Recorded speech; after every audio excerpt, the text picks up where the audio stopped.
Guys നമ്മിന്ന് beach ഫിഷിങ്ങിന് വേണ്ടി വന്നേക്കേണ്ട മെയിനായിട്ട് തെരണ്ടിനെ പിടിക്കാനാണ് നോക്കണം, അല്ലെങ്കിൽ കിട്ടുമെന്ന് നോക്കാം. നമുക്ക് 2 റോഡ് എടുത്തിട്ടുണ്ട് നമ്മൾ. തെരണ്ടിനെ കിട്ടിയില്ല നമുക്ക് വേറെ ചെറിയ മീനെ ഏതെങ്കിലും പിടിക്കാം. അപ്പൊ നമുക്ക് വീഡിയോട്ട് പോവാട്ടാ ഗൈസ്. 2 ചൂണ്ടാകുമ്പോൾ ലോങ് കാസ്റ്റിംഗ് ചെയ്തിട്ടുണ്ട് കേട്ടോ. നമ്മുടെ കൂന്തലും മാന്തലോട്ട് എറിഞ്ഞിട്ടാണ്. തെരയുണ്ട്, നോക്കാൻ വല്ലതും കിട്ടുമെന്ന്. അതിന് ഭാഗ്യം കൊണ്ടല്ലേ വരുള്ളൂ.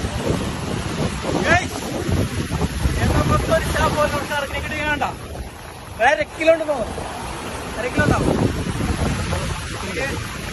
അമ്മേനെ റിലീസ് ചെയ്ത് കേട്ടാ ഏതായാലും.